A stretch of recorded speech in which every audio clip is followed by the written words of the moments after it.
Okay, so this is actually one of the less, I would say, deep technical talks that I've given, but it is an excellent follow-up to the points that Sam was just making at the end of his presentation, especially around blending machine learning with other methodologies in order to obtain a feasible product. So I know my title here, AI is kind of a triggering word in the machine learning community, but in this quite pragmatic talk, I think, more industry oriented talk, I hope it's clear why I find it a useful word for everyone. So just about me, I already got an introduction. But I lead the engineering team at a machine learning chatbot company based here in Tokyo, previously worked at AWS. And my background is not specifically machine learning, but computer science and mathematics. So not too far off, I guess. But today I want to talk about the product and some design decisions that we've made. So first, to talk about what the product we make is, the company is called Bespoke, and we make one product, which is called Bbot, and it is a chatbot. We call it a multilingual AI chatbot. And it's primarily used for use cases around information retrieval or frequently asked questions. I'll give some examples as I go throughout the presentation. We do develop all of the machine learning in-house. So when I say AI in this case, it does mean we have some machine learning. So we have a small team of machine learning scientists and engineers. And our clients are mostly in Japan, though we have a couple international clients like Tampa Airport in the US, or Star Alliance is one of our clients as well. But for example, some of our biggest clients, Narita Airport and Toyama Prefecture, as well as some other chatbots. For example, for a suicide prevention center in Kansai, we have a bunch of hotel Japanese chatbots. And so how the business model works is a client such as Narita Airport would be our client. They would be the ones paying us. And then we create a chatbot. At Narita, it's on the Wi-Fi. If you connect to the Wi-Fi, you see our chatbot. And so the users at the airport can use it for free. And so the users can just ask whatever a normal traveler would ask. And so, for example, that chatbot supports questions around flight status, food, things like that. Whereas hotels would be for hotel guests, whatever questions they might have about room service or whatever. So we sell lots of these little chatbots. And so today, I will talk just very quickly, give what my own definition of AI versus machine learning is. I'll talk about chatbot architecture, just in case people aren't familiar with it. And then the bulk of the talk is just a bunch of examples that I picked up from our team and from the course of developing our product that I thought were good examples, or maybe interesting examples for others, about times when we've either combined machine learning with non-machine learning, or maybe scrapped machine learning entirely. So it's kind of an anti-machine learning talk almost, but I hope the examples are enlightening, at least about when it makes sense and when it might not make sense. All right, so first, this is a quote from my machine learning textbook that I always liked, but basically, how I think of it is AI is about a system that is perceived as approximating human intelligence. So perceived as in, from the user's perspective, oh, it's trying to be smart in some way, whereas machine learning is an implementation option to achieve that. So AI is really about the user's perception, and it doesn't necessarily imply machine learning, in my opinion. And I think also in everyone else's opinion, but I think part of the point of my talk is that you shouldn't scoff at the fact that there is no machine learning in some applications. Okay, with that, let's go into chatbot architectures. Probably the most common chatbot architecture for a basic chatbot is literally just humans. This one, I think I will even agree that we probably wouldn't call it AI. So this is really where a user is interacting with a chatbot on a website or something, and then it's literally just humans replying. Maybe if the humans don't tell you that they are humans, maybe you could still call it AI. sounds like a good way to start a product if you don't have one yet. If we're talking about MVPs and new startups or something like that. But in any case, this is, of course, a standard architecture for a chatbot. On the other very extreme end would be generative chatbots. And so what these are is that based on some kind of input sequence, the user's query, you use some kind of sequence to sequence model to generate what the output of the chatbot should be. In the past, you would use RNNs like LSTM. More recently, I think you would go for example, transformers. And I'm not going to go into any of the details of those things, but these kinds of chatbots that really generate the output text that the user sees, they're good for applications, especially in chatbots, at least for example, what we'd call open domain chatbots. So a chatbot, for example, that should support arbitrary questions based on some very general knowledge. I don't know, who is the president of the United States or something like that. And you can have a chatbot that's trained on Wikipedia to summarize that data and return it back to you or whatever. I would say for a given chatbot application on a website, it's probably not a very popular architecture because most chatbots on websites are really not open domain. They aren't really there for arbitrary topics to be answered. And so for most chatbots that are sold as products, they use an architecture that's called retrieval-based. And retrieval-based means you get some kind of input query and you first run it through a classifier. And then you get the class of question. You get what the user is asking. So in the machine learning world, we would call this, where is my hotel? For example, a class or a label. In the chatbot world, we call this an intent because it's the user's intention.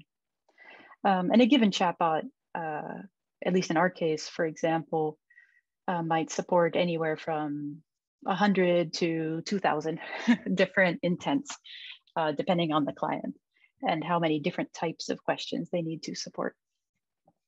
But you'll hear me use the word intent quite a bit in the examples that I give later. But it really just means the class of the classifier. Then once you know what the user's asking, then you basically just retrieve the answer from somewhere. So that's why they are called retrieval-based.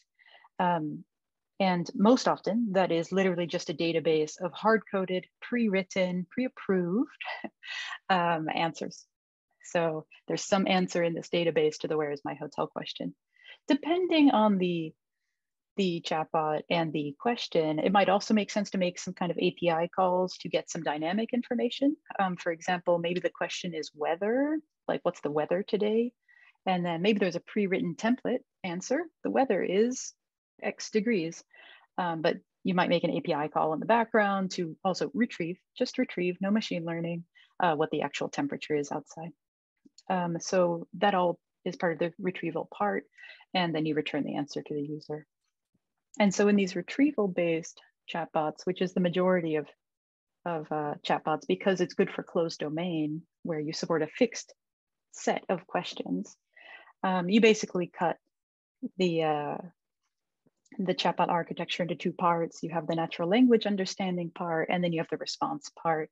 And if there is machine learning, it generally comes in the natural language understanding part. All right, so if we go just the tiniest bit deeper in the natural language understanding part. So this, again, it might be machine learning, but it might also just be rule-based. And rule-based is also a very common architecture, I think, for a lot of commercial chatbots versus predictive. And predictive would be some other type of machine learning-based classifier. So if it's rule-based, basically there's somewhere sets of phrases that if it's one of those phrases, then okay, then the intent is this. So for example, if the query contains the words location and where, then where is my hotel is the answer. Our chatbot was like this for the first 2 years of the company's life. And we actually were quite successful with just this for a long time. But at some point we hit a ceiling about the flexibility we could achieve with this architecture. And we did move to also include some kind of predictive steps using machine learning classifiers. And so how those work, it's a basic NLP machine learning classifier. So it will take the input query and it will basically say, okay, well, does it look like the queries that are in this class of question? Does it look like the training queries that are in this class of question or intent? And then it will return a probability distribution rather than going straight to some intent. And then, for example, maybe you take the highest probability one and that's your class. That would be a typical classification architecture for this. And in my opinion, both of these, I would call them classifiers, even though one of them is rule-based. But the point is that both of them succeed in doing natural language understanding here. All right. So that's really all the introduction I think you need for the rest of the design examples that I'm giving for basically the rest of the presentation. So at the core of our system, we do use deep learning.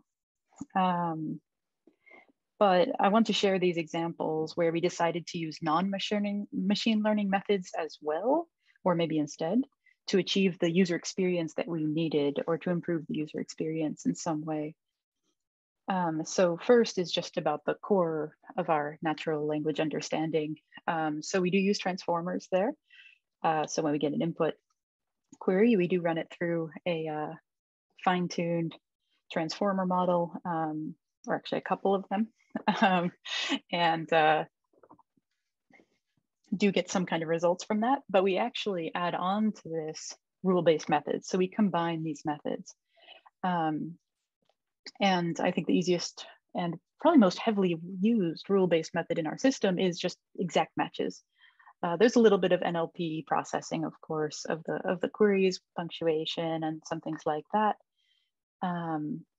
But otherwise, how it basically works is we will first check all of these exact matches. And if we find one of those matches, then okay, we can immediately say, oh, okay, it's definitely this intent. Don't even bother doing inference in this case. And only if we don't find an exact match, we go to the other case of actually using the machine learning. Most queries do hit the machine learning, but especially where these exact matches prevail is things like really short queries. So here are examples of just really short queries where it just behaves much more predictably and quickly. But also things like shop names, place names, client names, things that clients care a lot about. We do need these kinds of exact matches, and we often find that it behaves a little bit more appropriately. So the biggest reason for us in this, I wouldn't say it's performance, even though it does improve our performance to have this shortcut, but it's really the controllability. We can control how the bot behaves for specific queries, and clients are very, very picky about certain queries. For example, the name of the airport, or the name of the city nearby, or the name of the CEO of their company, or whatever. So this kind of controllability, it's a little bit less about accuracy. For accuracy of the chatbot as a whole, deep learning, when we switched to deep learning, for example, our accuracy F1 score went up 15%. Whereas when we make changes to the exact matches, we don't really see a difference there. But it's not about that. It's about being able to control the false positives, which is just, it is unacceptable to not have. So, so I like this example because there's just no way around it, basically, for a company like ours. And we get some other benefits like performance as well. And then just to share one example from this week, actually, when we were developing a new chatbot that was for a school. And this client was very prescriptive about which kinds of phrases they wanted and which class, how they should be classified, which responses they should end up with. So for example, they really, really want, if someone asks in Japanese, so I've added translations here, I'm bad at writing, they want that to go to the learning disability response. But I want to take writing should go to the available subjects response.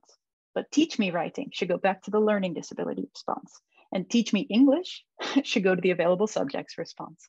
So in order to achieve this kind of thing, it's very difficult to control how a machine learning classifier of any type really would behave in these scenarios. And so we can achieve this control that we need very easily by combining these systems.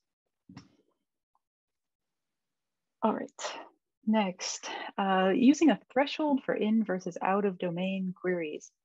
The other way to think about this slide is if you don't have anything good to say, don't say anything at all. So for example, let's say we get a query, I think this is a hotel example, looking for my room. We run it through the classifier, we get our probability distribution, and the top probability is room service. Okay, it's got some of those words, so it's reasonable. But that means what the user would see as the response is, okay, the room service answer. But that's not the right answer. That's not actually what they're asking for. So it was misclassified in this case. And what we believe is that it's bad to give the wrong answer. And so we really want to avoid these kinds of false positives. And to avoid these kinds of false positives, what we do is we set thresholds on what the minimum probability must be to consider it a correct answer. So instead of going directly to a wrong answer, we instead will bias ourselves towards just saying, oh, I don't know. Okay, I'm not confident enough. So I'm going to just say, I don't know about that. And we have decided internally, many times over, honestly, that it's better for us to say, I'm not sure, than to immediately give a very wrong answer. And sometimes the answer can be very wrong, depending on how the user asked it and what our training data is like. So we want to avoid that as much as possible, because it's one of the ways that the chatbot just looks really bad. So in this case, the reason for adding this kind of threshold, which is a very simple non-machine learning kind of threshold, it's just a better user experience, in our opinion. All right, next example is about typo correction. I could go very, very deep into this subject, but I'm just going to go really high level because this is not about the algorithm part. There is an algorithm that we use. It's not technically machine learning, but it's a relatively sophisticated algorithm that looks at syllables to try to detect typos and correct those. But we, again, combine this with basically rule-based, a map of known typos. So, for example, no one in the world can ever spell accommodation correctly. But also, we especially use this for things like Japanese place names that might be transliterated in different ways or simply misspelled by people who are, for example, speaking English or Japanese, and then trying to write those names. Also for Japanese speakers who might be using the English chatbot, R's and L's and some other things like that. And also for very common typos of other non-native English speakers who might end up using our English chatbot. So we support 10 languages or something like that right now. But that means people who are from places outside of those 10 languages end up using the English chatbot, and we can capture the common types of typos through this kind of fixed map of known typos. And it just turns out that there's so much repetition in the types of typos that people make that it's super effective. Arguably, if we had to pick one of these, the fixed map would absolutely be the way to go for us. It's very fast, first of all. We can control it, like for the Japanese place names, correcting some things, not correcting other things. But it's also domain specific. So for example, Sakura and Sakura, neither of those are very valid English words, but they're very common in Japan, in the English chatbots. And so we can do that kind of domain specific behavior. And then the other part is it's actually very easy to build up such a list. I mean, you release your chatbot, maybe it's not very good at typos for the first week, but by the first week, you already have thousands of good typos you can put into such a map if you just go and annotate some data, which honestly just doesn't take very long in this case. So it's very, very effective. All right, next, this is similar to the in versus out of domain classification. And this is about disambiguation when the probabilities for multiple classes are similar or they're all low. So let's go back to our query again. Like before, we get some low probabilities for a couple different intents. Now, before I showed just a threshold, like if the probability is less than 80%, just say you don't know. We actually made an improvement on top of that to support an in-between, which is about low confidence. So instead of saying just say I don't know, instead give another range of probabilities in which you'll just say, oh, these are low confidence. And if they're low confidence, you don't say you don't know, but you also don't go straight to the answer because then you look like an idiot.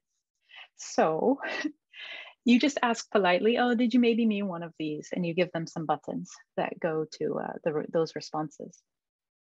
And this, again, it's such a simple change. And especially when you already have a probability distribution, because you're using a machine learning classifier, it's very easy to identify what might be appropriate thresholds and implement these basically if statements here. And this change, at least in our accuracy measurements, for example, when we do benchmarks, we also consider this response correct. So it's correct if we go directly to the correct answer, we get the right class, but we also consider it correct if we get a low confidence estimate for that class. And the reason we consider that correct when we're doing our accuracy benchmarks is because the user can still get to the answer. And from the user's perspective, the bot still performed pretty well. It looks intelligent still, if at least one of those responses is one of the correct ones. So when we implemented this change, again, our F1 scores, they jumped almost as much as when we added deep learning. And the effort between implementing deep learning and adding this if statement, they don't really compare. And these kinds of things, if you miss these opportunities, it's really too bad. And again, it's not to say we shouldn't have done deep learning. It's just, this is much lower hanging fruit. All right. Next, improving the I don't know response. All right, so one of the other things that we identify that in general, everyone who uses chatbots knows is that it's quite annoying when a chatbot is just very repetitively saying, oh, I don't know, I don't know, I don't know. I'm sure we've all had that experience. And it's one of the biggest reasons people dislike chatbots so much, of course. And so maybe the user comes and they ask a query that the chatbot doesn't know how to answer, and it says, I don't know. And we wanted to see what we could do to reduce that feeling, at least, even for out of domain. So this question is out of domain, but for whatever chatbot we support. I don't think this is in domain for any chatbot we currently have. Do you like my girlfriend? But we wanted to think of a way to improve the user experience, to make it a less frustrating experience, because chatbots are so easy to have a frustrating experience. And so what we did here was we decided that we want to customize the I don't know response to repeat a little bit of what the user said back to them. And the way we ended up doing this, yeah, I will explain this first. Okay, yeah, the way we ended up doing this is to add some machine learning, but only in the tiniest capacity. So what we do is we extract the topic from the sentence. Then we do some grammar correction. We try a couple different variations of that topic, plurals, things like that. And we insert those into some predefined phrases that will become our new I don't know response. So when we do the grammar correction, we're actually comparing to some of these template phrases to make sure we're getting a phrase that sounds good according to, for example, things like blue scores. So we insert it into these predefined phrases, and then we select one of these phrases at random and return it to the user. And so most of the phrase is hard-coded. It's pre-written. Maybe we have 20 different templates or even less, except for the topic that we're inserting. And if I look at this response, at least, just by the words that you use, the copywriting that you use in the words around this, you can actually make this experience of even the I don't know response so much more fun. And I really like this example because it took a fair amount of intricate machine learning and looking at the UX and looking at the problems. Oh, the grammar doesn't work out, those kinds of things, until we got to a point where it was very usable. And it's just in this tiny bit where we plug in a word, but I really like this user experience. The other thing I want to mention about this use case of trying to improve the I don't know response, for example, by repeating back some stuff to the user, this is actually a really good candidate for a generative type of experience. So for example, what we could do is if the bot doesn't know, so it got no good enough probabilities, then maybe run it through some other kind of sequence to sequence model to generate some response. And there are also some methods to try to, it's called controllable generation, to try to craft it in a certain way so that it maybe is not just random responses or responses based on some huge data set, to try to control it a little bit. But even that we felt like was too risky, and we could already achieve a pretty good user experience by keeping these fixed templates. So in our case, we've kept it with this and we haven't moved on to anything, let's say, fancier, because it's unlikely that we would be successful in getting it to a point where we can actually roll it out to users, to our clients, and they would approve. All right. Next example, small talk. Small talk is an interesting example because it's not equal in each language. So, for example, in the English chatbot in Narita Airport, if you're typing English to the bot or English native speakers, there's a lot of small talk, lots and lots of small talk. But in Japanese, there's effectively none. So Japanese native speakers, they don't think of chatbots in the same way. They don't think of them as buddy. They're really for a purpose, and they will just immediately ask their question. So this small talk example, we basically address it primarily for English, though it does work in other languages. And this is also an interesting example because it's also a very good candidate for a generative kind of model. So you could take some very similar to what I just described. If we don't get a good match based on some predefined class of question that the client cares about, then we say, oh, okay, we'll generate an answer based on some kind of model trained on just human daily conversations. And I think you'd actually get pretty good performance. So I think small talk is one of those domains where, at least in research, even though I'm not sure how often they're sold for money, but at least in research, there's plenty of chatbots that have been developed that can just small talk with you, and it feels intelligent. It feels real. So I think this one you could probably get pretty good performance by using some kind of generation for the responses.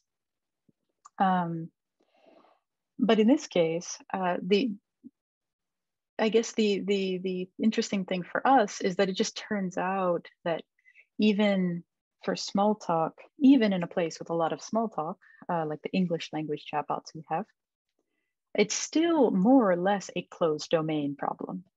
There will be people asking us what the president of some country is, but for the most part, we can support the, I don't know, above 99% of small talk, way above actually, 99% of small talk queries with less than 100 classes of small talk. And so what we do is we actually create classes just in our normal classifier training data to cover the types of small talk we expect in each language. And so each of these things are actually real classes, real examples from our chatbot. And we have less than 100 of them, and it covers just basically the entire scope of what we need. What else was I going to say about small talk? Oh, this is related, but I don't think I have it written down somewhere else. Back on the deep learning slide. So we do use deep learning.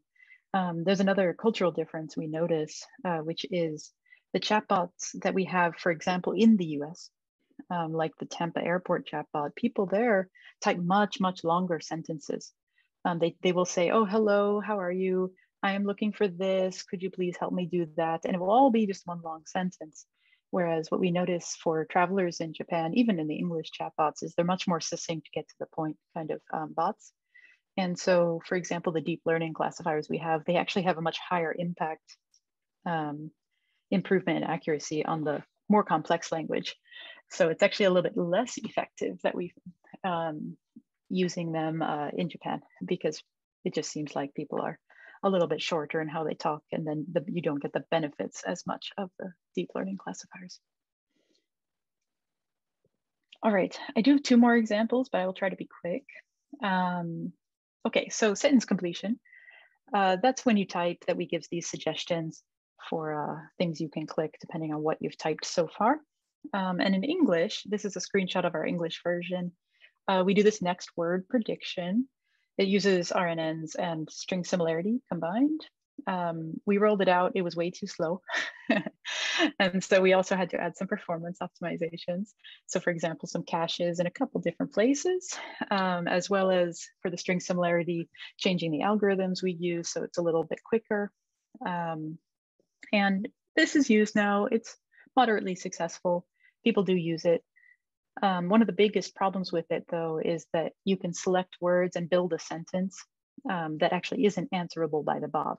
So it might be a logical next word prediction, but even though it's trained on our data, it's a combination of pre-trained and also on our data.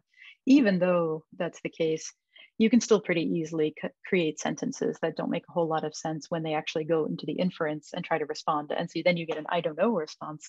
And that's really frustrating because you just used our sentence completion feature. And so in Japanese, when we're doing this, what we decided is to actually change our approach entirely. And so instead of next word, we're just going to suggest classes to the user. I have a picture of what it might look like later.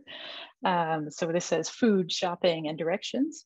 So it's not actually a next word after what they're typing, but it's just intents. Those are 3 separate intents, and we know they have responses. And it's using string similarity only and no machine learning. And in this case, it was primarily to address that accuracy issue of how you can construct sentences that don't lead anywhere. Now that is impossible. And it's also way easier. So the interesting thing I think about this case is, I think it might actually lead, I expect it will lead to a better user experience than what we developed the first time. And yes, there's ways we can optimize the English again to try to minimize those cases, but it's just such an interesting trade-off, I think. And then the last one I wanted to describe is actually an extra slide, and I know I'm over time, but I will just really quickly go through this, which is multi-language support in general. And so in general, for multi-language support, we actually don't currently maintain any machine learning models based on non-English. So our machine learning models, all of them, are only trained in English. And so when we get a query, for example, in Japanese, we run it against rule-based matches, especially for things that must work. Again, the phrases the client really cares about, or they don't translate very well. And then we run machine translation, and then we just run it on our English models. And so we get to leverage both the controllability of the rule-based system, and then just leave it to all of the training data we've already amassed in English. And one of the unexpected benefits that turns out to be huge for this is debugging. It is just so much easier for anyone in our team to debug in any language because we're almost always running against the English model with an English translated sentence.